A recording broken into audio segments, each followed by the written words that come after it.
Kenya yapinga usajili wa raia wake katika jeshi la Urusi.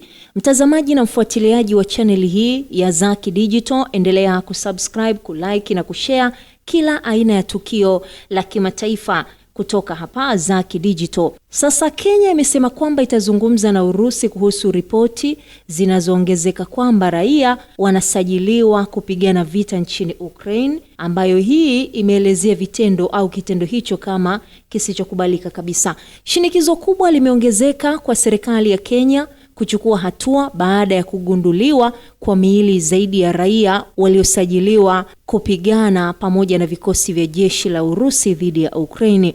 Mamlaka zinasema raia takribani 8 walisafiri hadi Urusi wamefariki na hawajulikani waliko, lakini watu zaidi bado wanajiunga na kampeni hiyo ya usajili kuelekea huko.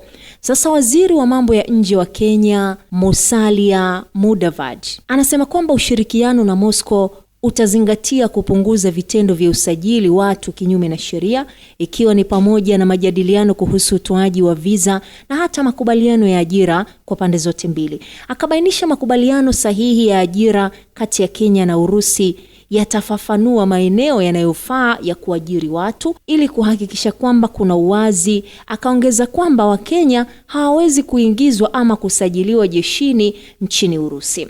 Mamlaka inasema kwamba sasa Wakenya takriban 27 waliokuwa wakipigana nchini Urusi wamerudishwa nyumbani. Siku ya Ijumaa, miili ya raia 2 wa Kenya waliosajiliwa kupigania vikosi vya jeshi la Urusi ilipatikana mashariki mwa Ukraine. Idara ya ujasusi ya ulinzi ya Ukraine imesema miili hiyo iligunduliwa karibu na jiji la Lyman katika eneo la Donetsk.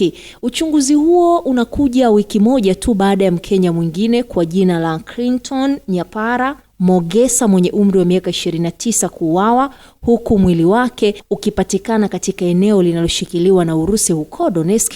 Hii ni kufuatia shambulio lililotibuliwa. Katika kikosi cha Mogesa, maafisa wa Ukraine wanasema mwili huo ulipatikana ukiwa na pasipoti za raia wengine 2 wa Kenya ambao wanaamini kwamba wanaweza kuwa wenzao wanaoandaliwa kwa ajili ya kupelekwa katika jeshi hivi karibuni.